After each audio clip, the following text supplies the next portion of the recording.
Voilà, et donc nous allons continuer ce matin donc, ce cycle sur l'eau, donc avec Ghislain de Marcilly, professeur à l'Université Paris 6 et également membre de l'Académie des sciences, donc sur le thème cette fois-ci des inégalités d'accès à l'eau. Voilà, donc comme d'habitude, 1 heure de conférence et ensuite vous pourrez poser toutes les questions que vous souhaitez. À tout à l'heure, bonne conférence.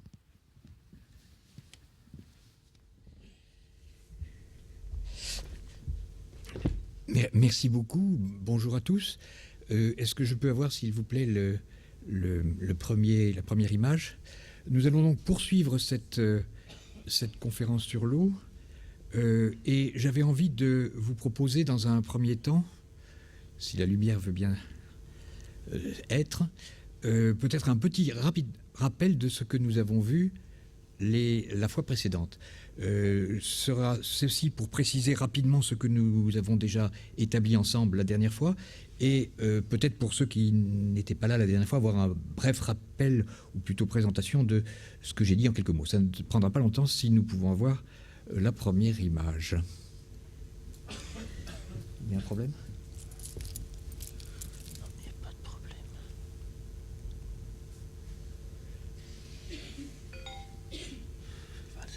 C'est bon. Donc, la dernière fois, nous avions vu origine de l'eau sur Terre, le cycle de l'eau, les stocks, les crues, la sécheresse et les changements climatiques. Aujourd'hui, nous allons donc voir les besoins en eau actuels et futurs, comment on va nourrir la planète en 2050, et les écosystèmes. Alors, pardon, je me trompe de sens. Rapidement, pourquoi il y a de l'eau sur Terre? Je fais le rappel très, très bref en quelques minutes de ce que nous avions vu. Eh bien, c'est parce que la planète Terre a reçu 2 types de bombardements. Un bombardement par des objets solides contenant un peu d'eau. Ceci a conduit à avoir de l'eau dans le manteau qui représente les 3000 km qui sont en dessous de nos pieds. Et ce manteau s'est dégazé des fluides, et en particulier de l'eau qu'il contenait, et a constitué l'hydrosphère. La deuxième origine de l'eau sur Terre étant la chute de comètes qui, périodiquement, beaucoup plus autrefois que maintenant, arrivent sur Terre et amènent de l'eau. Nous avions vu ensuite la notion de stock et flux. Contrairement à ce qu'on pense souvent, nous ne vivons pas sur les stocks d'eau, ou très rarement, nous vivons sur les flux d'eau. Donc il y a énormément d'eau sur la planète Terre, c'est vrai.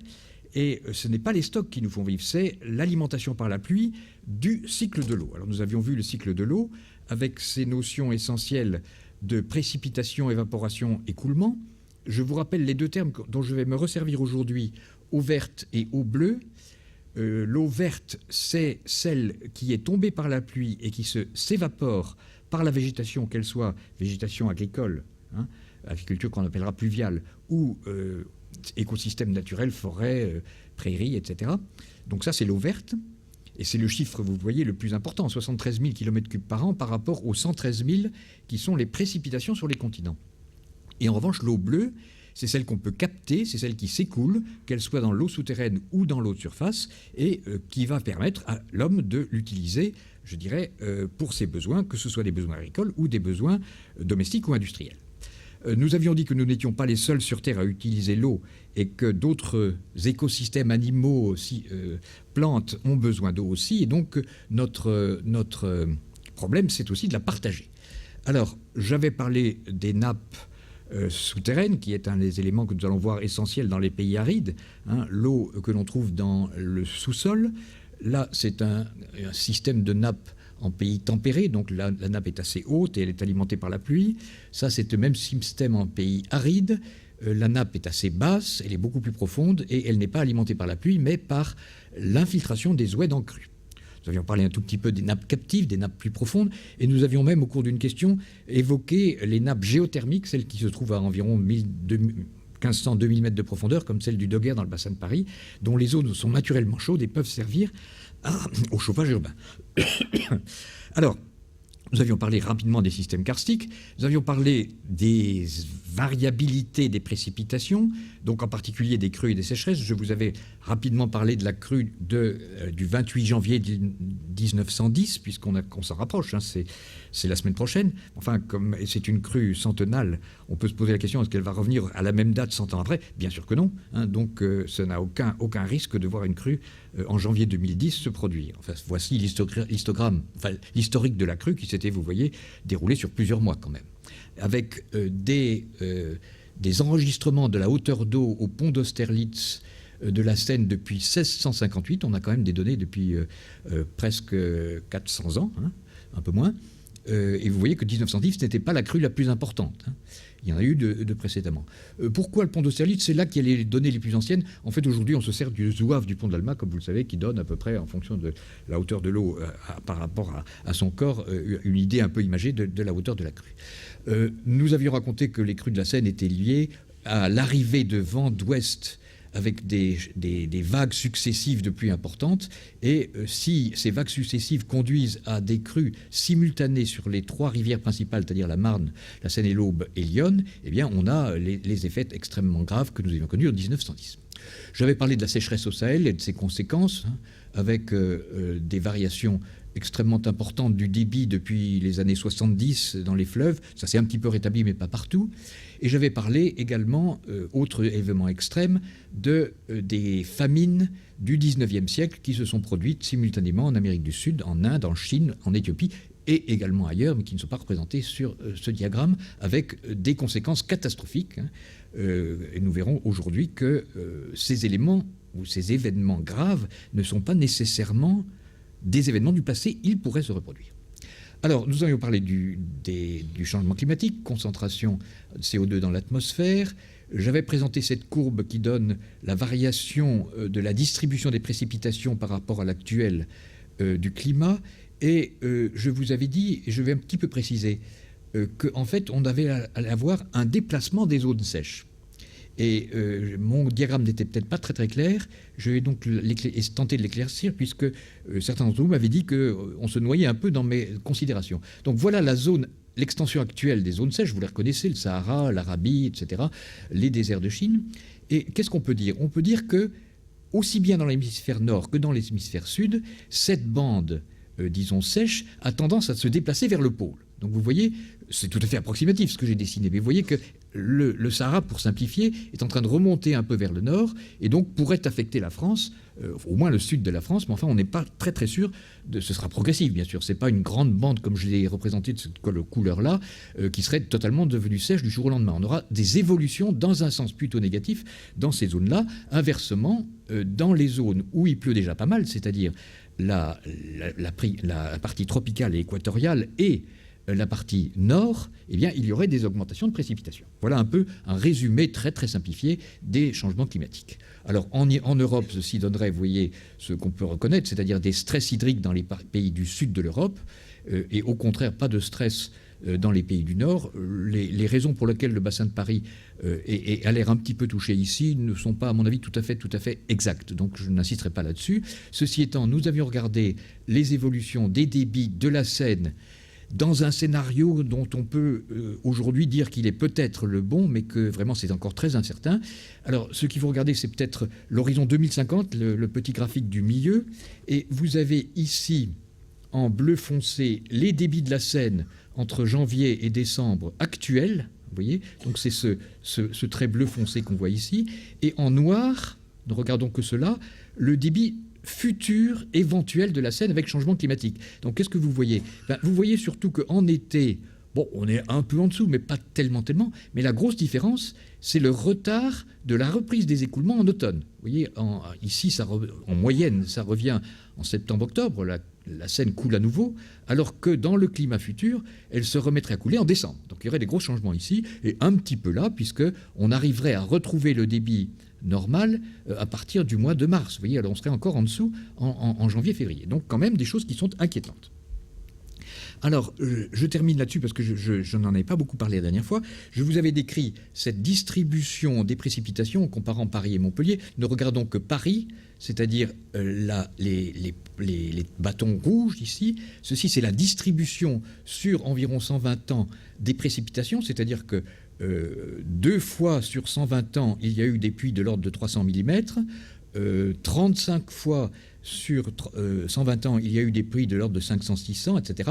Et ici, il y a eu 4 fois des pluies supérieures à 800 mm. Donc c'est ça, c'est un peu, si vous voulez, l'historique des précipitations à Paris au cours de 120 ans.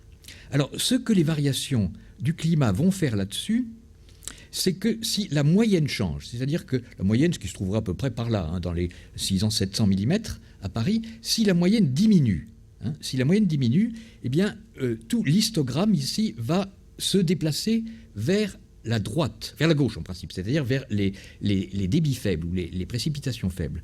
Donc s'il fait plus sec, en gros, il y aura moins de crues et plus de sécheresse. C'est un peu... ça tombe sous le sens, on peut dire. Hein. Ceci étant, inversement, si vous avez un déplacement vers la droite, c'est-à-dire vers les plus humides, eh bien vous avez des risques de crues beaucoup plus importants. Donc les pays du Nord sont soumis clairement à des risques de crues plus importants et les pays du Sud à des risques de sécheresse plus importants.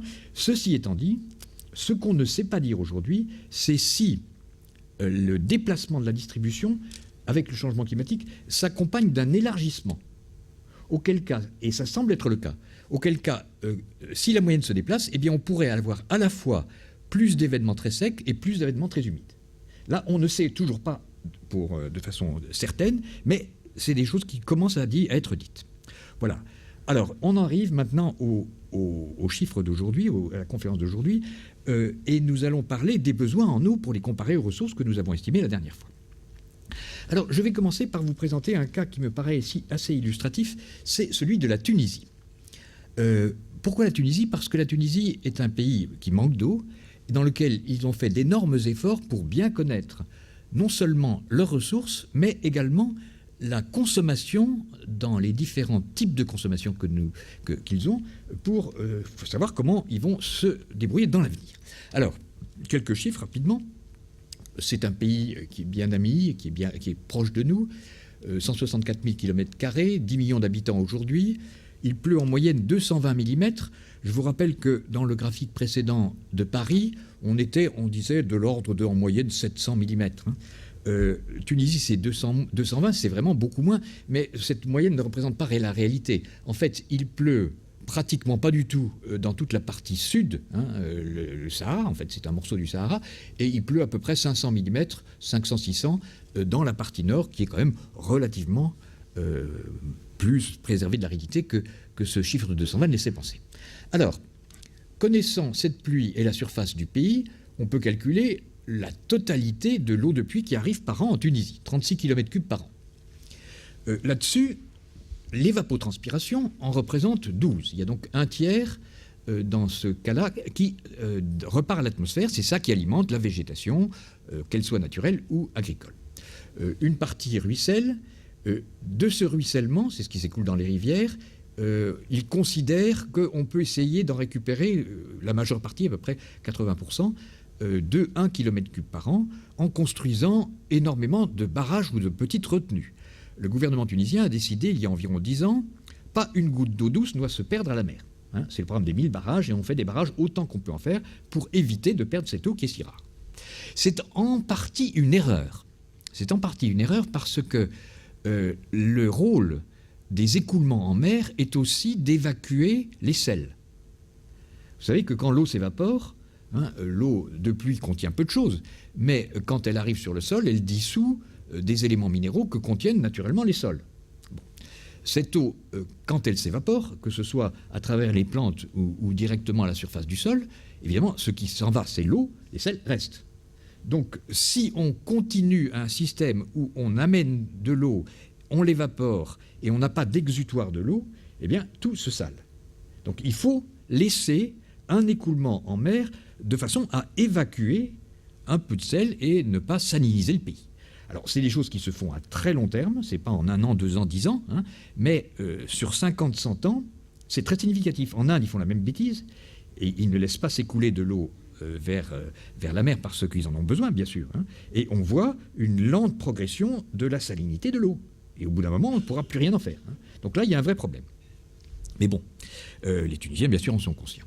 Alors, si on y ajoute les 2,15 km³ par an d'eau dite récupérable dans les nappes, hein, ce qui s'infiltre dans les nappes, eh bien, on arrive à un total de 2,7 plus 2,15, on arrive à 4,85, qui est le total de l'eau disponible éventuellement en la prélevant. Et le total de l'eau verte, on le connaît, c'est l'évaporation totale, 12 km³ par an. Les Tunisiens considèrent que 5 millions d'hectares sont cultivables et 560 000 d'entre eux sont cultivables. Vous voyez que la majorité des terres cultivables ne sont pas arrosées. C'est simplement la pluie qui permet de faire ce qu'on appelle de l'agriculture pluviale. Alors maintenant, ça c'est une vision très résumée des ressources. Voyons comment les Tunisiens se débrouillent pour vivre avec l'eau qu'ils ont. Alors, nous allons regarder, n'ayez pas peur, je ne vais pas vous donner tout ce tableau, on va regarder simplement la consommation en 2004 et la consommation en 2025 ici. Alors, pour savoir combien d'eau on a besoin, eh bien, vous allez le voir dans un instant, la première quantité à connaître, c'est la demande alimentaire en eau par habitant. Alors, pour établir ce chiffre, c'est assez facile. Il suffit de connaître le menu moyen d'un habitant de la planète. Qu'est-ce qu'il mange? Est-ce qu'il mange du pain? Est-ce qu'il mange du lait? Est-ce qu'il boit du lait? Est-ce qu'il mange de la viande, etc., de l'huile? Et vous avez ici des chiffres qui permettent de convertir en eau les aliments que nous consommons. Il est bien évident que, par exemple, pour faire de l'huile d'olive, il faut qu'il pleuve sur les oliviers, et les oliviers vont extraire l'eau du sol et fabriquer de l'huile d'olive. Donc on peut assez facilement ramener le litre d'huile d'olive à la quantité d'eau qui est tombée sur le sol et qui a permis à l'olivier de pousser. Et on peut faire ça pareil pour les céréales, le riz, le blé. Vous voyez par exemple que le riz consomme beaucoup plus d'eau que le blé. C'est pas un miracle, hein. Tout le monde le sait. Pour faire des rizières, il faut qu'il y ait des champs inondés d'eau, etc. Ou moins en partie de la croissance. Donc on consomme plus d'eau en prenant du riz que du blé. Maïs est un peu mieux. Les pommes de terre, c'est parfait, hein, c'est très économe en eau, hein, avec 100 litres. Alors, ces chiffres-là, on peut les dire que c'est en litres par kilo. Donc, il faut 5000 litres d'eau pour faire 1 litre d'huile ou 1 kilo d'huile et 100 litres d'eau pour faire 1 kilo de patates. Alors, si vous allez ici, la colonne des produits animaux, vous voyez tout de suite que les chiffres sont relativement beaucoup plus élevés, en particulier la viande. Pourquoi? Parce que les animaux, pour beaucoup d'entre eux, sont nourris avec des grains. Donc, pour faire 1 kilo de viande de bœuf, par exemple, si l'animal est nourri avec du maïs, il faut commencer par faire 1 kilo de maïs, par exemple. Et si vous donnez 1 kilo de maïs à un bœuf, il ne va pas faire 1 kilo de viande. Il y a un rendement qui est mauvais et il va faire au maximum 100 grammes de viande. Donc, il y a à peu près une perte de 10 en cas de quantité de nourriture quand vous passez du végétal à l'animal. Donc, bien évidemment, si vous consommez beaucoup de viande, vous allez vous trouver à avoir des consommations en eau beaucoup plus élevées. Alors, compte tenu de ceci, voilà le calcul fait, et vous arrivez à la demande alimentaire d'équivalent habitant en eau d'un Tunisien en 2004, qui est de 1450 mètres cubes, ou encore 1 450 000 litres. Ça, c'est l'équivalent en eau dont on a besoin pour fabriquer la nourriture que consomme en un an un Tunisien moyen. Pour vous donner un ordre de grandeur, la quantité, donc je dis 1 450 000 litres d'eau. Pour vous donner un ordre de grandeur, nous buvons en moyenne 500 litres, un demi-mètre cube. La quantité d'eau que nous consommons, qu'elle soit du robinet ou en bouteille, en moyenne par an, c'est inférieur à 2 litres par jour. 365 jours, ça vous donne à peu près 500 litres. Donc vous voyez le rapport. 1 450 000 litres pour manger, 500 litres, un demi-million de mètres cubes, un demi-mètre cube pour boire. Donc le problème de l'eau, ce n'est pas le problème de la boisson. On y voit en quantité. En qualité, on peut discuter. Mais en quantité, l'eau à boire, c'est rien du tout. Alors vous avez ici donc la demande alimentaire totale, qui est quoi? Qui est 10 millions d'habitants, que multiplie ce chiffre-là. Alors pour vous donner un ordre de grandeur, 1450, on peut le comparer à d'autres populations. Nous, ici en Europe, nous sommes à 1700. 1700 mètres cubes, 1 700 000 litres d'eau pour nous nourrir. Vous avez des pays pauvres, des pays beaucoup moins consommateurs de viande que nous, qui sont de l'ordre de 900. Donc vous voyez, ça varie, je crois, de 700 à peut-être 3000, suivant les pays et la richesse des gens. Donc c'est un facteur extrêmement important sur la demande alimentaire. Donc ça, c'est le produit du nombre d'habitants par cette demande alimentaire individuelle. Alors, par rapport à ce que je viens de vous dire, on le confirme ici, ça, c'est la demande directe, c'est-à-dire l'eau qui arrive dans des tuyaux et qui est utilisée par l'homme, soit pour AEP, c'est-à-dire l'alimentation en eau potable, et l'industrie. Donc vous voyez que c'est rien, mais c'est toujours pareil. Vous allez le voir pour les autres pays plus tard. On a besoin de 55 mètres cubes ou 55 000 litres pour se laver, l'artisanat et même la petite industrie. La Tunisie n'est pas un pays très industrialisé avec les grosses industries consommatrices d'eau. Par exemple, il n'y a pas de papeterie en Tunisie, on ne fait pas de papier parce que ça consomme beaucoup trop d'eau et puis il n'y a pas beaucoup de végétation pour faire du papier. Et donc c'est une consommation industrielle réduite en moyenne par rapport aux autres pays, mais quand même, hein, on a à 55, c'est toujours en mètres cubes par habitant, hein, 55 à comparer à 1450. Donc tous les autres besoins en eau par rapport à la nourriture sont négligeables. 96% de l'eau dont nous avons besoin sert à nous nourrir. Alors ce chiffre n'est généralement pas donné, et le chiffre qui est le plus connu, c'est 70%. On dit pour 70% de l'eau sert à l'agriculture. C'est vrai, mais c'est l'eau d'irrigation. Si on cumule la demande pour l'alimentation potable et l'industrielle et la demande d'eau pour irrigation, à ce moment-là, effectivement, l'eau d'irrigation est une petite part de la demande en eau totale, puisque l'essentiel de l'eau, en Tunisie en particulier, provient de la pluie. Hein, donc ce n'est pas des terres irriguées. Mais là, à l'échelle de la planète, effectivement, si on cumule l'eau d'irrigation plus l'eau industrielle et d'alimentation en eau potable, eh bien, on trouve que 70% de l'eau prélevée, c'est-à-dire de l'eau bleue, est utilisée pour l'agriculture irriguée. Mais quand on prend tout, c'est-à-dire aussi l'eau de pluie, on arrive à ce chiffre de 96%. Alors, donc on a les besoins, hein, ce chiffre-là plus ce chiffre-là, et on arrive à les ressources. Qu'est-ce qu'on a ? Actuellement, les Tunisiens utilisent, je vous rappelle le chiffre, sur l'eau récupérable, c'est 2,1. Ils ne sont pas tout à fait à 2,1, ils sont à 2, vous voyez. Et l'eau souterraine exploitable, c'est 2,15. Ils ne sont pas tout à fait à 2,15. Ils sont en dessous. Et l'eau ce que j'appelais l'eau verte, hein, c'est-à-dire l'eau évapotranspirer, est à 12. Alors actuellement, sur l'eau verte, ils en prennent 8 sur 12. Et sur l'eau bleue, ils en prennent 2 sur 4. Hein, puisqu'on a 2 en ruissellement et 2 en eau souterraine, à peu près. Donc ils sont à la moitié de l'exploitation de leurs ressources en eau bleue, mais ils sont, je dirais, aux 2/3 de l'utilisation de leur eau verte. Alors, ces deux chiffres-là, 8 plus 2, 10, eh bien, c'est plus petit que ce dont ils ont besoin, c'est-à-dire 14, ce chiffre-là, hein, 14,5. Donc, comment ils font ? Ils sont, en fait, en déficit en eau dès aujourd'hui. Alors, comment ils font ? Eh bien, ils importent ce qu'on appelle parfois de l'eau virtuelle, c'est-à-dire qu'ils importent de la nourriture. Hein. Les Tunisiens n'ont pas assez d'agriculture, quelle qu'elle soit, agricole, irriguée ou agricole pluviale, pour se nourrir. Ça revient à ça. Hein. Et donc, ils sont obligés d'importer. Et ils importent quoi ? Ils importent du blé pour se nourrir eux et de l'orge pour nourrir les animaux. Donc, si on transforme les tonnes de blé et d'orge importées par la Tunisie en mètres cubes d'eau, on arrive à ce chiffre-là. Et avec ça, eh bien, on arrive à satisfaire le besoin, 14 950, c'est la somme de ce chiffre-là, plus l'eau industrielle, et on trouve que la dépendance de la Tunisie dans son bilan global en eau est aujourd'hui, en 2004, de 31%.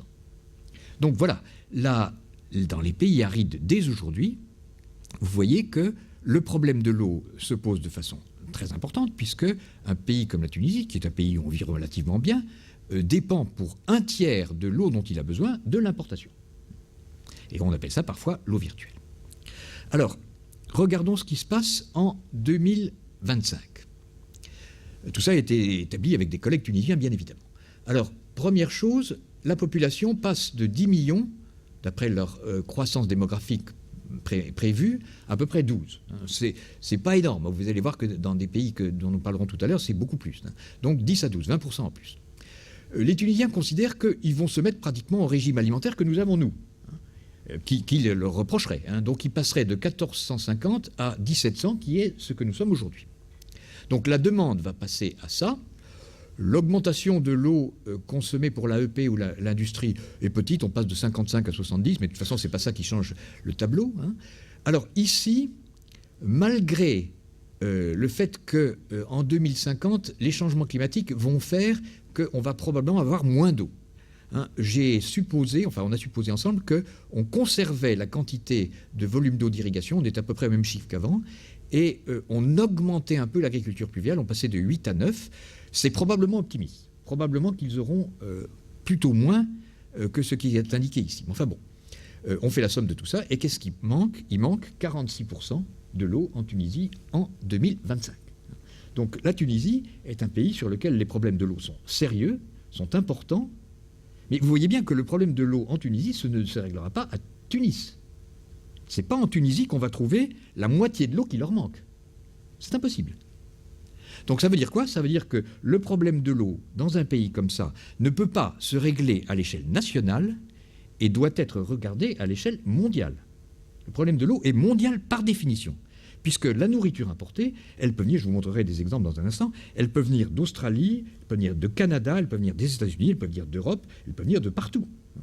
Donc là, le problème de l'eau se traduit dans les pays de la zone aride par un déficit chronique et permanent qui ne peut être satisfait que par l'importation de nourriture venant d'ailleurs, dans des pays où il y a suffisamment de sol et d'eau pour produire la nourriture qui manque.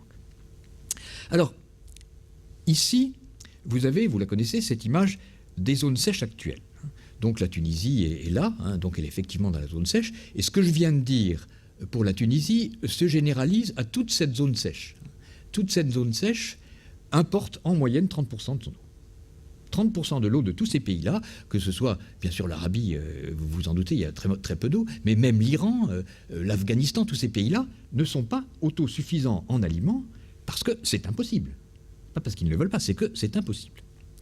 Alors, il ne faut pas croire que ces zones où on manque d'eau sont des zones où on est mal nourri et malheureux. Il ne faut pas confondre. Et c'est une chose qui est souvent, quand vous lisez un article sur les problèmes de l'eau dans le monde, dans la presse, ils vont vous montrer la zone rouge. Voilà, c'est la zone de manque chronique en eau. Donc on va retrouver les zones désertiques ici en Amérique du Nord, on a la zone désertique ici que j'ai déjà signalée, l'Arabie, etc. Tous ces pays ici, tout ça, l'Australie, tout ça c'est des pays désertiques. Mais c'est pas là qu'on ne mange pas à sa faim. Il ne faut pas rêver. C'est pas en Arabie que vous mangez mal. Jamais il n'y a un déficit alimentaire dans toute la péninsule industrielle arabique, parce que ces gens sont riches, ont tous les moyens de se nourrir. Et ils font venir la nourriture d'ailleurs. C'est le cas de la Tunisie. Alors une chose que je n'ai pas dit, je vous prie de m'en excuser, dans mon bilan en eau de la Tunisie, c'est un bilan net. C'est-à-dire que la Tunisie exporte de la nourriture. Ils exportent de la nourriture à grande valeur ajoutée, qui sont l'huile d'olive, des agrumes et des dattes. Donc ce sont des produits qui consomment de l'eau, mais qui ont une grosse valeur économique. Donc ils ont intérêt à exporter un peu de cette nourriture-là parce que ça leur donne beaucoup d'argent. Et avec ça, ils peuvent acheter beaucoup plus, entre guillemets, d'eau virtuelle que celle qu'ils ont exportée en vendant ces produits. Donc c'était un bilan net, j'ai oublié de le dire. L'Algérie, le Maroc, etc., aucun de ces pays-là ne sont des pays où on ne mange pas à sa faim. Alors sur cette carte, qui est une carte qui a été produite par l'Institut international de gestion des eaux, qui est un institut qui se situe au Sri Lanka, ici à Colombo, et qui fait des études extrêmement intéressantes. C'est une étude récente. Et ils ont rajouté, il y a 3 couleurs. La première, c'est celle que je viens de dire, la zone sèche. Il dit ici, ces zones un petit peu en couleur rose, c'est les zones où bientôt, compte tenu de la croissance démographique, il n'y aura plus assez d'eau. Donc on va passer dans le rouge, si vous voulez. Tout ça, c'est la zone rouge ou presque rouge. Et puis ici, alors ça, c'est l'Afrique subsaharienne, où c'est le nord de la péninsule indienne, le Bangladesh et Inde, et quelques parties de la péninsule indo-chinoise. C'est ce que ces gens appellent les zones de déficit économique en eau. Alors, rappelez-vous, la zone subsaharienne, par exemple, c'est une zone où il pleut beaucoup. C'est les maxima de précipitations sur la planète. Donc là, il n'y a pas de problème d'eau, on ne manque pas d'eau. En revanche, ce qu'appelle déficit économique en eau, ce rapport, c'est que c'est là où les équipements pour utiliser de l'eau qui vient n'ont pas été construits et où l'agriculture est dans un état je dirais, est très élémentaire et absolument pas efficace, qui fait que les gens meurent de faim. Donc ne confondez pas zone sèche égale zone où on ne mange pas, et zone où on ne mange pas. Les zones où on ne mange pas, c'est là. C'est l'Afrique subsaharienne, cette partie-là et cette partie-là. Et c'est des zones arrosées. Donc, ôtez-vous de la tête que stress hydrique, manque d'eau, veut dire pauvreté, malheur. C'est pas ça du tout. C'est pas ça du tout. Et le problème de l'eau, il ne faut pas le voir à cause en se disant « Oh là là, les zones sèches vont avoir moins d'eau, donc c'est la catastrophe ». Bien sûr que c'est une catastrophe, mais la catastrophe, on a su y remédier, on a su déjà aujourd'hui y remédier par le transfert de nourriture de continents où on peut produire à continents où on ne peut pas assez produire, et on arrive à vivre dans la mesure où il y a des échanges économiques qui permettent aux uns de bénéficier des productions des autres. Donc le problème de l'eau, il se pose de façon économique et de façon globale. On ne peut pas étudier le problème de l'eau de la Tunisie en disant il y a des frontières autour, on ne bouge pas, on ne fait rien. Ça ne marche pas. Ça marche pas. On est déjà beaucoup trop loin en nombre de personnes habitant la planète dans des endroits où il n'y a pas d'eau pour que ça puisse marcher comme ça. Alors maintenant, regardons à l'échelle mondiale. Je vous demande, pardon, il y a beaucoup trop de chiffres sur ce tableau et nous allons peut-être les regarder rapidement en nous focalisant peut-être sur la dernière colonne qui est l'année 2000. C'est à peu près. Alors surtout, ne prenez pas ces chiffres comme argent comptant. Hein. C'est des estimations faites par des gens en multipliant le nombre de personnes par des consommations estimées, des surfaces irriguées, des ceci, cela. Bon. On peut dire que les ordres de grandeur, ils sont probablement la deuxième décimale, certainement pas. Hein. Alors, ce qui est quand même intéressant, je vous le rappelle, c'est peut-être la première colonne, la première ligne, la population. 2 milliards en 1900, 6 milliards 2 en 2000. Donc on a multiplié par plus de 3 la population mondiale en l'espace d'un siècle. On verra dans un instant ce qui va se passer dans les années qui viennent. Hein. Alors, les prélèvements totaux, ça, c'est les prélèvements d'eau bleue, c'est-à-dire ce qu'on prend dans les rivières et dans les nappes. C'est 4000 km3 par an.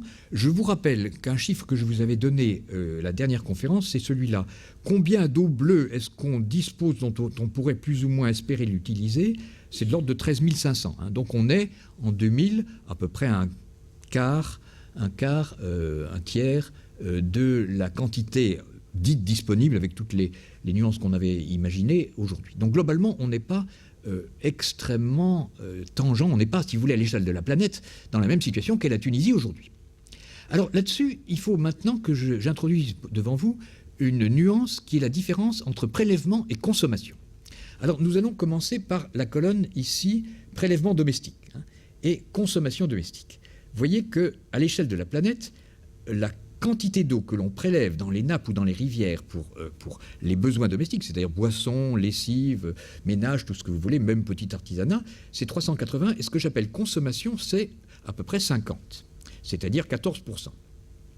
Pourquoi? Parce que quand vous prenez de l'eau au robinet, cette eau, vous vous lavez les mains avec, et l'eau repart dans l'évier. Donc elle n'a pas disparu, l'eau. Elle n'a pas disparu, elle retourne. Avec dans les pays qui les ont construites, des stations de traitement, d'épuration des eaux, et puis elle retourne à la rivière. Donc elle est de nouveau disponible. Et si nous réfléchissons un instant sur Paris, Paris s'alimente en partie à partir de prélèvements dans la Marne et dans la Seine, et l'eau que nous prenons dans la Marne et dans la Seine, elle a déjà été utilisée par les villes en amont. Par exemple Troyes, par exemple Sens sur l'Yonne, par exemple Melun, Fontainebleau, ils prennent de l'eau dans la nappe ou dans la rivière, ça revient au même, ils l'utilisent, ils la rejettent dans la Seine, et nous, quand elle arrive ici, on la reprend. Donc le recyclage naturel de l'eau est quelque chose de continu et normal. Donc en fait, quand on prélève 380, on n'utilise pas 380.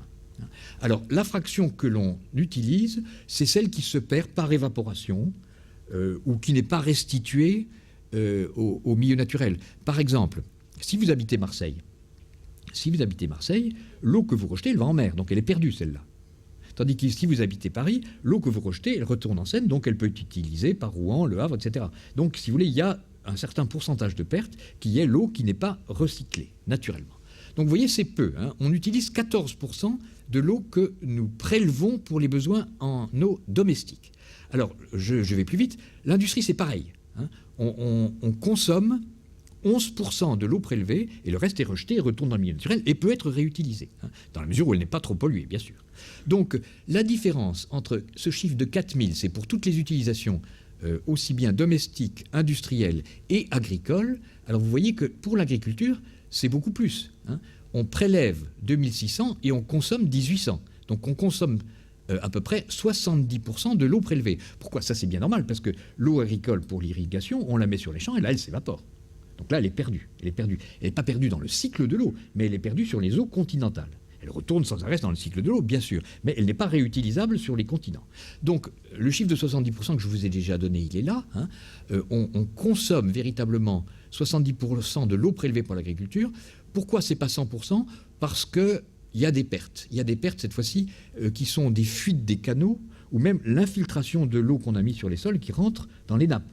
Donc, rentrant dans les nappes, est de nouveau utilisable. Pour vous donner un exemple, quand en Égypte, on détourne des eaux du Nil pour irriguer les champs, eh bien, 90% de l'eau qui est mise sur les champs s'infile dans les nappes et disparaît. On pourrait dire que cette eau est perdue. Mais non, parce qu'ensuite, elle est repompée un peu plus loin et elle permet d'irriguer de nouvelles rizières, etc. Donc l'eau, dans l'agriculture, dans ce cas-là, c'est énorme. 90% de perte, c'est énorme. Ce n'est pas vraiment une perte puisqu'elle est recyclée, elle retourne, elle est reprélevée, elle est repompée et elle remonte dans les barrages.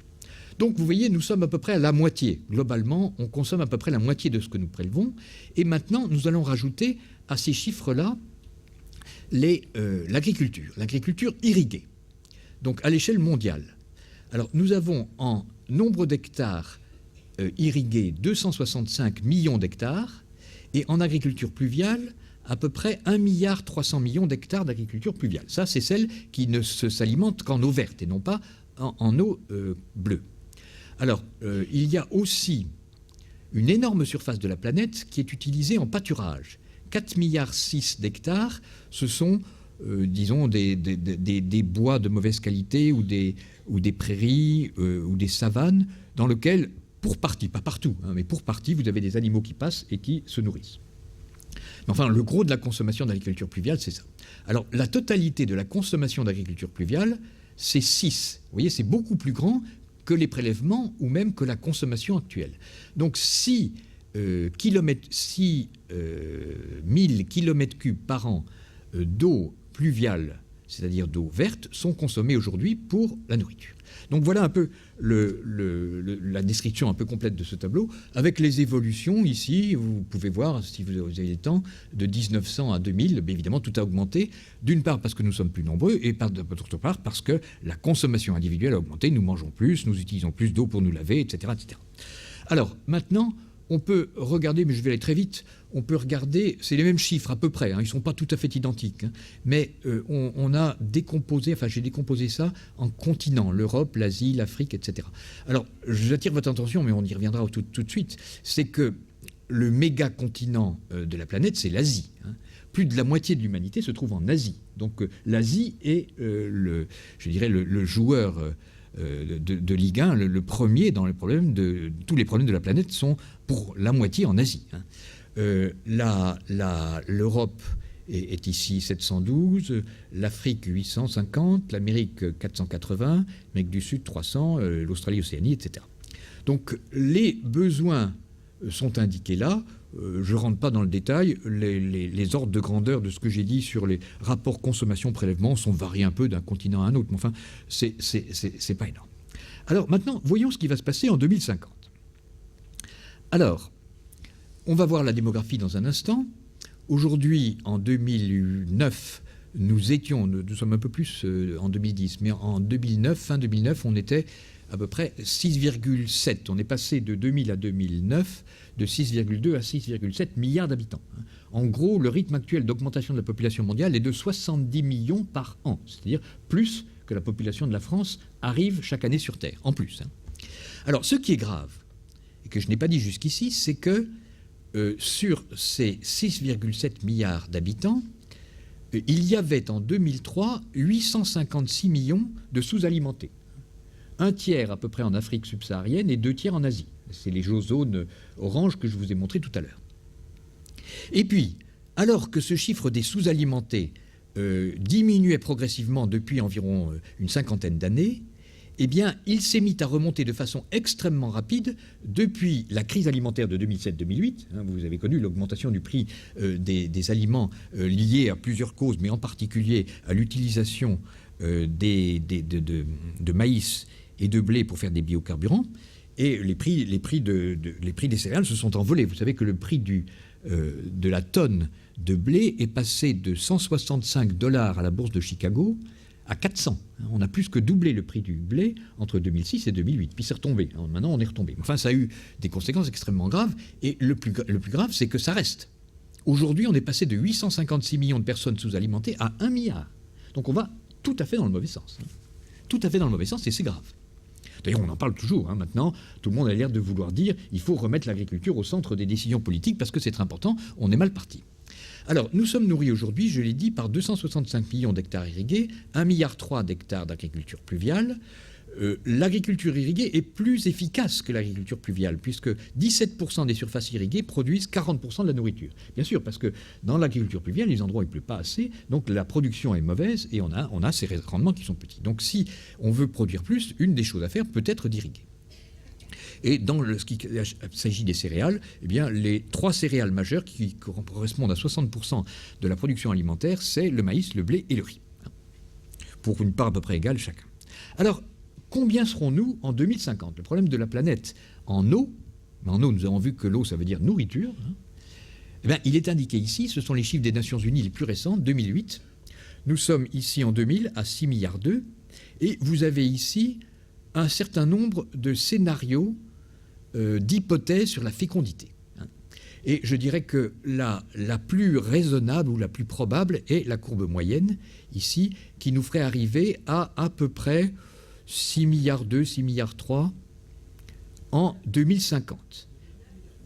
9 milliards, pardon, merci.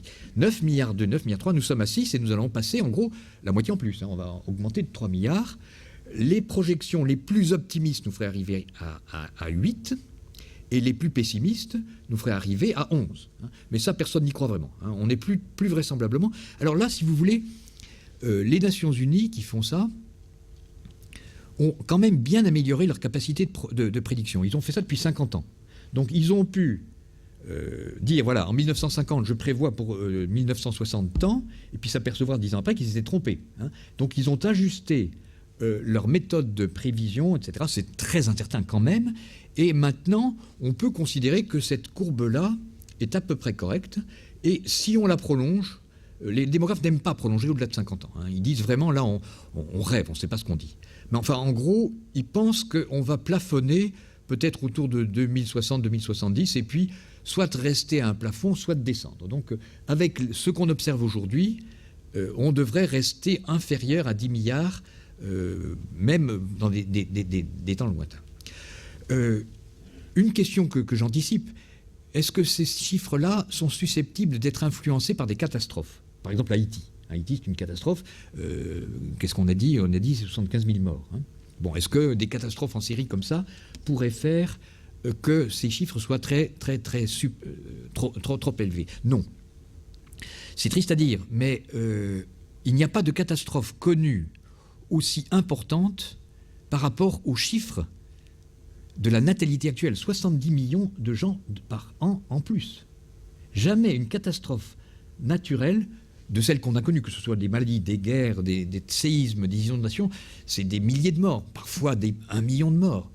Même les plus grandes guerres, ça a été quoi ? 5, 10, 20 millions de morts. Jamais 70 millions de gens en plus par an. Il faut bien voir ça. Donc le sida, à un moment donné, tout le monde disait le sida va décimer l'Afrique. Le sida, c'est 300 000 morts par an. Ça n'a rien à voir. Donc ne rêvez pas, la démographie est liée à l'augmentation de la durée de vie, d'une part, et à la fertilité, de l'autre. Et ces chiffres-là sont très robustes, ne varient que très peu, on va les voir dans un instant. Voilà la décomposition des croissances jusqu'à 2050 par continent. Donc l'Amérique du Nord, c'est à peu près stable, vous voyez. 2000, c'est ici. 2000, c'est ici. L'Amérique latine, ça augmente, mais ça devrait se plafonner. L'Asie, évidemment le continent le plus gros, vous voyez que c'est encore en 2000, c'est en pleine croissance l'Asie. Mais vous voyez, là ça croissait de façon exponentielle, là c'est en train de s'infléchir. Et on n'arrivera pas à une stabilisation à l'Asie, mais vous voyez, l'Asie a quand même, je dirais, pris les choses en main, en partie, en particulier la Chine. Vous connaissez les mesures draconiennes prises sur les Chinois, un enfant par couple, pour limiter la population. Mais enfin, quand même, ce sera eux, vous voyez, ils resteront à plus de la moitié de l'humanité. 5,3 milliards d'êtres humains en Asie pour une planète de 9 milliards. C'est donc toujours le continent majeur. Alors, ce qui est inquiétant, à mon sens, ici, c'est ça. C'est l'Afrique. Parce que là, vous voyez aucun début de stabilisation. Il n'y a aucune tendance d'inflexion. Alors, l'Afrique n'est pas très peuplée aujourd'hui. L'Afrique est inférieure à 1 milliard de personnes, donc 850 000 à peu près aujourd'hui. Et vous voyez qu'elle va arriver à 2 milliards en 2050. Donc, une progression énorme. Alors, on parlera de l'Afrique tout à l'heure parce que c'est important. À mon avis, c'est déraisonnable. Non pas que l'Afrique ne puisse pas faire vivre et nourrir 2 milliards de personnes. L'Afrique a ce particularisme que c'est un continent vide. Il n'y a personne en Afrique. C'est énorme et il n'y a personne. Donc c'est un continent sous-peuplé. C'est vrai. Et les Africains le disent avec justesse. Mais ce qui n'est pas raisonnable, c'est le rythme. Le rythme actuel de croissance démographique en Afrique fait que rien ne peut se faire. Il n'y a pas assez simplement, en éducation, il n'y a pas assez de professeurs pour pouvoir enseigner aux jeunes.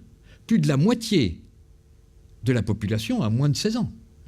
Donc le rythme de croissance est tel que le développement économique ou agricole n'est pas capable de suivre le rythme de croissance démographique.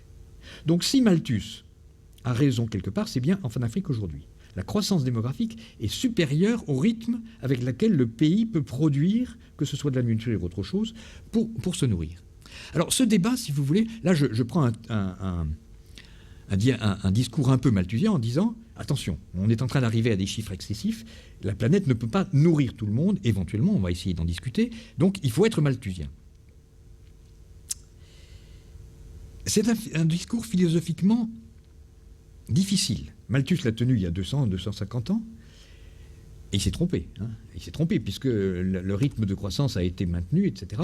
Et les gens ont quand même réussi à se nourrir à peu près. Il y a des problèmes, mais quand même. Donc ce discours malthusien, si on le tient trop tôt, il est faux. En 1970, il y a un démographe qui s'appelait Fisher, aux États-Unis, qui a écrit un livre qui a fait sensation, qui s'appelait la bombe démographique. Et il disait en 70, c'est la catastrophe, il y a beaucoup trop de gens, et vous verrez, dans 10 ans, ça va être la catastrophe. On ne pourra plus se nourrir en 1980. Bon, ils sont complètement trompés, puisqu'on a vécu 80, 90, 2000, la population continue à croître, et on a continué à pouvoir manger. Donc il faut être très, très, très attention. Faire très attention quand on est malthusien. Moi, je pense quand même qu'on est en train d'arriver, et je suis très heureux de penser quand même que la stabilisation de la population se fera en dessous de 10 milliards d'habitants, parce que, bon, vous allez voir les problèmes que ça va poser. Mais bon, en Afrique, je pense que la recommandation que nous devrions faire à nos amis africains, c'est attention, vous avez effectivement un continent sous-peuplé, mais le rythme avec lequel vous voulez augmenter votre population est excessif. Alors, ceci, c'est une courbe qui montre le taux de natalité. Et vous avez ici 1900, et vous avez le pic de 1970. Vous voyez, depuis 1970, au lieu que la natalité augmente, c'est-à-dire qu'on ait plus de 2, en moyenne, de 2% d'augmentation de la population par an, eh bien, on est en train de tomber. On est globalement passé à un peu plus de 1,2, 1,3. Et les prévisions sur lesquelles sont basées les Nations Unies, vous voyez, c'est qu'on devrait arriver à avoir un taux d'augmentation de la population qui se réduit, si on extrapole ça, autour au milieu de la fin de ce siècle. Donc là, on aurait une population stable. Tant que ça monte, tant qu'on est au-dessus de zéro, ça veut dire que la population augmente. Donc la tendance actuelle est bonne, et il faudrait qu'elle soit peut-être appliquée partout. Alors, j'ai déjà montré ce tableau, donc je ne vais pas insister, mais évidemment, nourrir 6 milliards de personnes, passer à 9 milliards de personnes, il faut plus d'eau et de nourriture, puisqu'il y a plus de gens, mais ça dépendra aussi de ce qu'ils mangent. S'ils sont végétariens ou s'ils sont, au contraire, carnivores, ça va tout changer, puisqu'il y a à peu près un facteur 10 entre ceux qui mangent que des céréales et ceux qui mangent de la viande. Alors, oui, je vous montre ça parce que c'est amusant.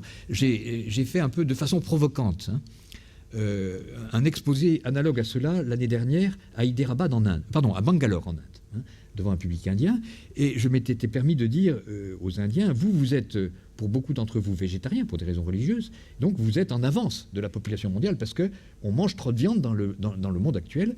Alors la presse locale avait un peu confondu ce que j'avais raconté en disant, parce que j'ai parlé aussi des changements climatiques, et ils avaient cumulé tout ça, et il a dit qu'un scientifique français disait qu'il fallait combattre le changement climatique en devenant végétarien. C'est pas ça que j'ai dit, mais enfin, bon, c'est une idée qui m'est parue amusante. Alors, pour vous donner un ordre de grandeur de ce que nous mangeons aujourd'hui, hein, c'est des moyennes qui sont assez, encore déjà, je dirais, sujettes à caution. Mais enfin, vous savez qu'on a l'habitude de citer la nourriture que nous consommons, non pas en kilos de ceci, cela, mais en calories, hein, en kilocalories par jour. Et en moyenne mondiale, nous consommons, en moyenne mondiale, c'est-à-dire ceux qui mangent très peu et ceux qui mangent trop, on arrive à ce chiffre de 3000 kilocalories par habitant et par jour. Alors, les pays industrialisés comme nous, on est au-dessus, hein, et on mange à peu près 1000 en produits animaux et 2500 en produits végétaux. Alors, attention, c'est peut-être pas le bon terme, consommation alimentaire, c'est la disponibilité alimentaire. Autrement dit, ça comprend l'assiette que vous avez en vous tous les jours. C'est ça que vous avez dans votre assiette. Mais vous ne mangez pas tout, parce que vous jetez une partie. Donc la consommation alimentaire, il faut être prudent. Hein. C'est un point sur lequel je reviendrai. En particulier dans nos pays riches, entre guillemets, on gaspille énormément. Hein. On met trop dans l'assiette, ou on achète trop, et on jette 30% de la nourriture consommable, hein, qui est produite. Donc ça, c'est un peu un scandale. On a une société qui consomme trop et qui gaspille, en pure perte, parce que ça ne sert à personne. Hein. 30% de la nourriture achetée est gaspillée, parce qu'elle se gâte dans le frigidaire, parce que les assiettes sont trop pleines et qu'on jette, dans les cantines, etc., etc. Il y a un vrai coup de frein à donner sur le gaspillage alimentaire dans les pays riches. Mais ceci étant dit, donc probablement qu'on ne consomme pas 3380 kilocalories par jour. On est un peu moins, parce que là, vraiment, on serait tous obèses si on était là. Hein. Les pays en transition, vous voyez qu'ils sont un peu moins mal, mais quand même pas mal. Et les pays en développement, ils sont bien en dessous. Alors ceci, c'est encore des moyennes. Vous avez les pays les plus proches sont en dessous de 2000 kilocalories par jour, hein, et les pays les plus, je dirais, gaspilleurs sont au-delà de 4000. Hein, donc ça varie entre 2 et 4 suivant les pays. Et la moyenne à l'échelle mondiale est de 3000. Bon, ça j'ai vu. Alors maintenant, je reviens sur cette histoire d'obésité parce que c'est grave. Hein. On ne peut pas parler de l'eau, de la nourriture et de ce qu'on va faire en 2050 si on n'adresse pas ce problème de qu'est-ce qu'on mange. Alors je vous ai dit là que c'est déjà un petit peu scandaleux, hein, cette différence entre ce que nous mangeons et ce que nous gaspillons et ce que les autres ne doivent se limiter à manger. Il faut aussi prendre en compte qu'aujourd'hui, sur les 6 milliards d'œufs, nous sommes 1,3 milliard de personnes en surpoids, donc 400 millions d'obèses. Et contrairement à ce qu'on pourrait penser, ce n'est pas uniquement dans les pays riches.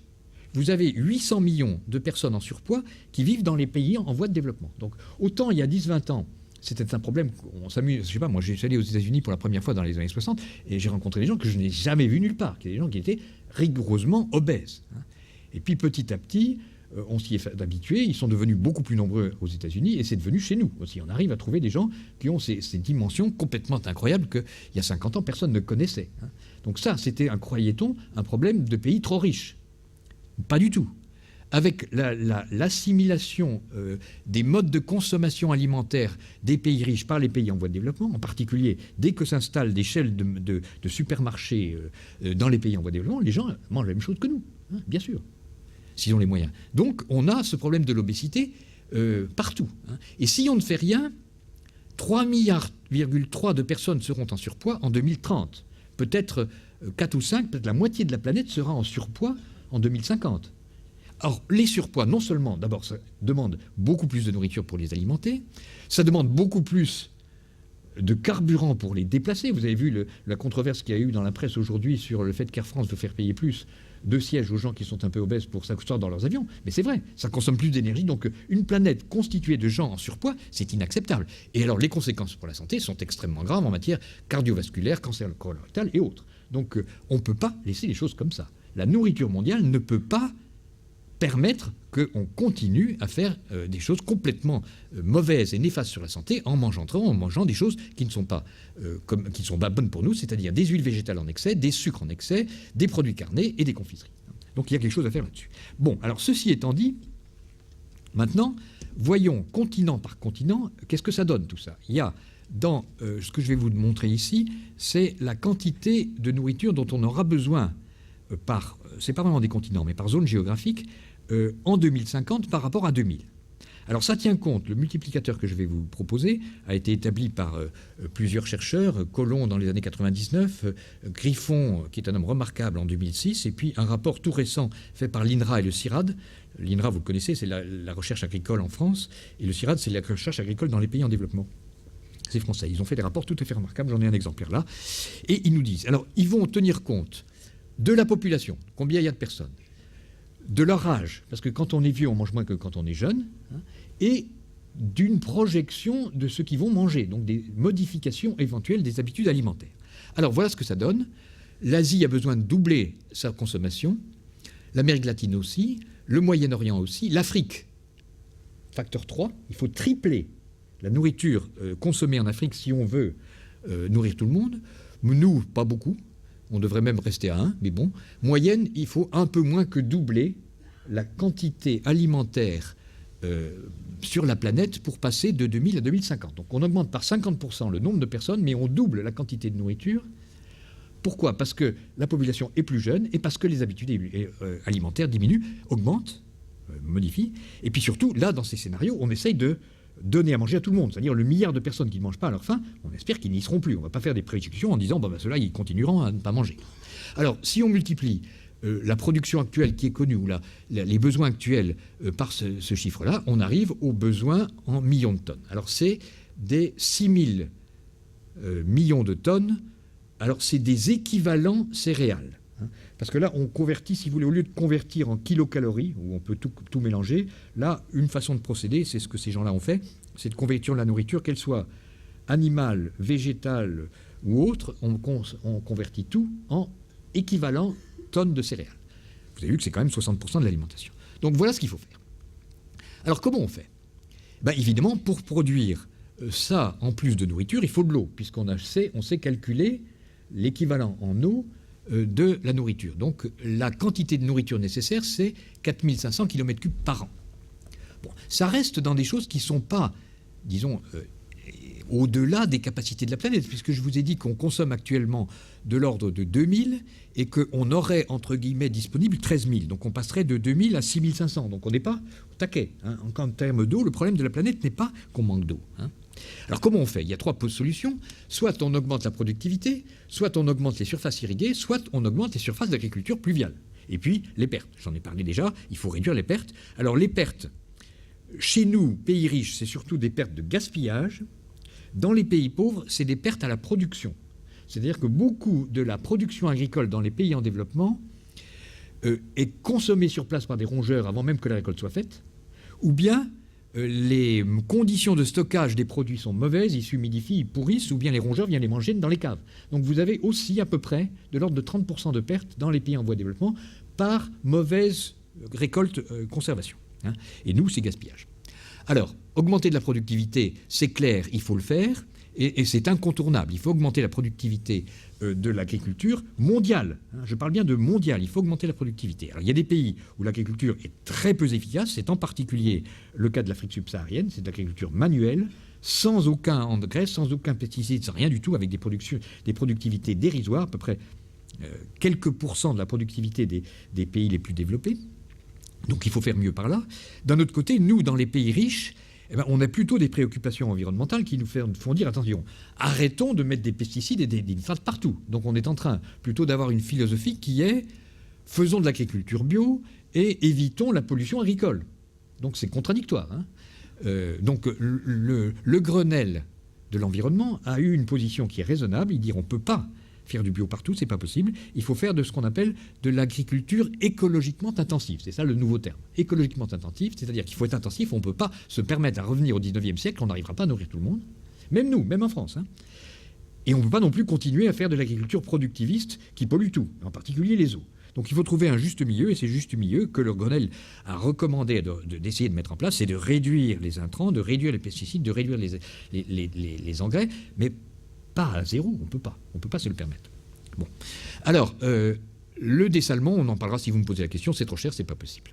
Alors, l'agriculture irriguée. Donc, je vous l'ai dit, l'agriculture irriguée, c'est le plus raisonnable, puisque si on augmente quelque chose, si on met plus d'eau, vous avez vu que c'est beaucoup plus productif que l'agriculture pluviale. Oui, mais, vous avez ici une courbe qui est instructive, qui est le nombre de barrages construits par an entre 1900 et 2000. Donc pour irriguer, il faut de l'eau. Pour avoir de l'eau, il faut faire des barrages. Vous ne pouvez pas trouver de l'eau nulle part. Hein. Il faut donc la stocker quelque part, faire des barrages. Regardez, qu'est-ce qui s'est passé? On a fait un énorme développement à partir des années 50 et on construisait jusqu'à 800 barrages par an. Donc on a commencé à équiper la planète en barrages dans les années 50 et puis on s'est arrêté. Vous voyez, à peu près en 1980, 75-80, terminé, et aujourd'hui on ne construit plus de barrages. Donc c'est absurde. Ou bien on veut comment augmenter la production agricole en faisant de l'agriculture irriguée, il faut construire des barrages. Alors évidemment, le barrage n'est pas populaire. En particulier, si vous avez entendu les controverses autour du barrage des Trois Gorges en Chine, qui a été construit et qui a été mis en service en 2004, il n'est pas encore totalement en service, mais peu importe. C'est le tollé sur le barrage. Mon Dieu, le barrage d'Assouan, catastrophe écologique, ceci, cela. Donc le barrage, en particulier dans les pays riches, c'est-à-dire nous, est très mal vu. Il y a un barrage en France qui est en projet, qui s'appelle le barrage de Charnas, dans le sud-ouest, mais toute la planète écologiste est contre ce barrage. Ils ont raison. Le barrage est un danger écologique. Les millions de Chinois noyés dans leur village par le barrage des Croix de Gauche sont évidemment très malheureux. Donc on a raison de dire le barrage est une catastrophe. Mais il faudrait savoir qu'est-ce qu'on veut. Est-ce qu'on veut manger ou est-ce qu'on veut protéger l'ensemble de la Terre telle qu'elle est aujourd'hui et ne pas construire de barrage? C'est ce qu'on a fait. Hein. On ne construit plus de barrage. Alors c'est lié à ça, à cette opposition des milieux dans les pays riches, qui est quand même scandaleuse. Parce que si je prends le cas par exemple des États-Unis, les États-Unis, où vous avez le plus de gens opposés au barrage, ils ont stocké par personne, par habitant, 5000 mètres cubes d'eau dans leur barrage. Chaque Américain a un stock de 5000 mètres cubes d'eau dans les barrages du pays. Un Africain, il a 100 mètres cubes. Et les Américains vont leur dire « Attendez, les barrages, c'est dangereux, il ne faut pas en construire. » Merde, j'avais envie de dire. Hein. Il faut savoir ce qu'on veut. Hein. Ces pays se sont équipés avant les autres, parce qu'ils avaient les moyens et personne à ce moment-là ne s'en préoccupait. Et maintenant, ça où on n'en a pas, eh bien, on dit n'en faites pas. C'est pas raisonnable. Et si vous allez voir un Égyptien, vous lui dites que Assouan était une catastrophe, il va vous rire au nez. Hein. J'ai eu une étudiante qui a fait son travail sur l'impact du barrage d'Assouan en Égypte. Mais c'est un miracle, Assouan. Pour tous les Égyptiens, c'est Dieu personnifié, le barrage d'Assouan. Ça leur a protégé 2 crues catastrophiques qui auraient détruit des milliers d'habitations. Et ça leur a permis de passer 2 périodes d'étiage sévères dans lesquelles ils n'auraient rien mangé. Hein. Donc, aller raconter aux Égyptiens que Assouan est une catastrophe écologique, ils vous rient au nez. Hein. Et donc, cette histoire de ne pas construire des barrages, c'est quelque chose qui, à mon avis, va cesser et on va repartir. Une des autres causes, c'est la Banque mondiale. La Banque mondiale a dit les barrages, ça ne paye pas. Ça a eu payé, ça ne paye plus. Autrement dit, quand j'investis de l'argent à construire des barrages, jamais je n'ai un retour économique qui permette de rentabiliser le barrage.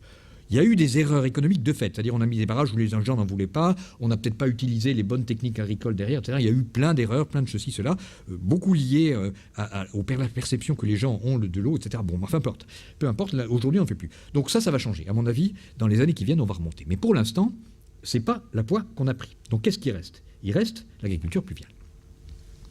Alors, si on veut faire de l'agriculture pluviale, oula, je dépasse mon temps de parole. Je vous prie de m'excuser, je vais essayer d'aller vite et de terminer. Mais c'est important. Enfin, en tout cas, pour moi, c'est ça très important. Si on fait de l'agriculture pluviale, ça veut dire qu'on va devoir aller défricher des terres qui, aujourd'hui, ne sont pas cultivées. Si on étend l'agriculture pluviale, c'est bien ça que ça veut dire. Évidemment, les terres qui ne sont pas cultivées aujourd'hui et où ça pousserait sans apporter d'irrigation, c'est les terres où il y a quelque chose, c'est-à-dire de la forêt, de la prairie. Alors, vous avez ici les surfaces cultivables estimées par la FAO, l'Organisation des Nations Unies pour l'agriculture, par continent. Hein.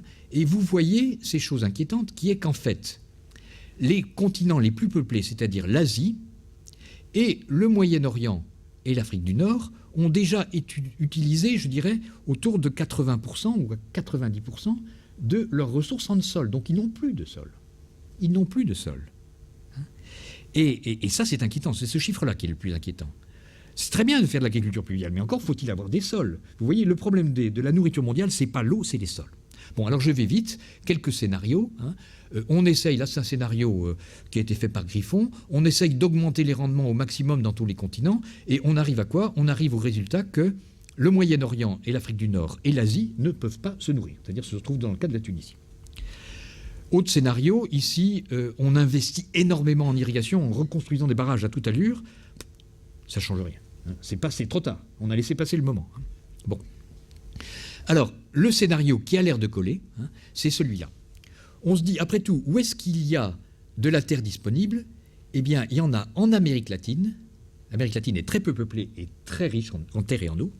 Et il y en a dans les pays de l'OCDE et dans l'ancien Empire soviétique. Donc, qu'est-ce qu'on fait? Eh bien, on dit à ces gens-là, des enfants, il faut se mettre à produire.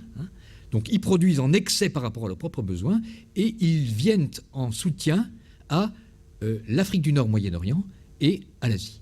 Donc, vous voyez, le cas de la Tunisie que je vous ai décrit en détail, en fait, pour 2050, il se retrouve non seulement pour la Tunisie, mais toute cette zone sèche, mais aussi pour toute l'Asie. Donc, ce n'est plus un petit problème d'un petit nombre de pays comme la Tunisie ou l'Algérie, qui sont globalement peu peuplés. C'est un continent entier avec plus de la moitié de l'humanité qui la contient, qui ne seront pas capables de se nourrir. Il faut bien voir ça. Alors, je vais vite. Comment est-ce qu'on fait? On fait de l'eau virtuelle, c'est-à-dire qu'on exporte. Alors ça, c'est les exportations autour des années 2000. Vous voyez, les gros continents producteurs, c'est l'Amérique du Nord, c'est l'Australie, mais l'Australie aujourd'hui est en condition de sécheresse intense avec changement climatique et ne produit plus. Et puis, bon, un petit peu l'Europe. Donc je passe là-dessus, j'arrive à mes conclusions. Voilà exprimé en déficit cet excédent, c'est un peu la même chose, vous voyez. Suivant les scénarios, là, ces différents types d'équipements, eh bien, on pourrait, pour l'Afrique du Nord, Moyen-Orient, passer de 50 à 63% de déficit. Pour l'Asie, entre 4 et 20. Et l'Afrique subsaharienne, elle est dès aujourd'hui à 12% de déficit et elle pourrait passer à 50% de déficit. Mais ce n'est pas par manque d'eau et de sol, c'est par manque d'équipement, parce qu'on n'a pas réussi à produire assez. Donc voilà le message. Bon, ceci est confirmé par les choses que vous avez dû lire dans la presse et qui sont très inquiétantes, c'est que les pays pauvres en nourriture sont en train de faire des achats massifs de terre dans les pays pauvres. En particulier à Madagascar, c'est les Coréens qui achètent. En Amérique du Sud, c'est les Chinois et les Japonais qui achètent. Et beaucoup de pays du Golfe achètent en Afrique pour aller se réserver les terres dont ils savent qu'ils auront besoin pour pouvoir produire, au lieu de dépendre du marché mondial. Voilà. Bon, je passe là-dessus. C'est qu'est-ce qui se passe si on rajoute ensuite de l'agriculture pour faire des biocarburants? Eh bien, évidemment, ça va de moins en moins bien. Il faut bien faire cette illusion. Notre problème, c'est de nourrir la planète. Si en plus on veut faire des biocarburants, ça sera difficile. Bon, alors les sols, c'est la partie essentielle, je l'ai déjà dit. Les écosystèmes, je m'arrêterai là-dessus. Ça, c'est la forêt tropicale. Ben, ce que je dis, c'est ça. Ce qu'on va faire, c'est ça. Donc l'avenir de la planète, pour se nourrir, c'est ça. Il faut défricher. Et ça, la question que ça pose, c'est ça. C'est la biodiversité. Donc vous voyez le problème de l'eau, je le raccorde au problème de la biodiversité, par le fait qu'on va devoir étendre les surfaces d'agriculture pluviale, lesquelles se font au détriment ou aux dépens des zones naturelles, donc de notre ami l'éléphant. Voilà, je vous remercie, je vous demande pardon d'avoir été là.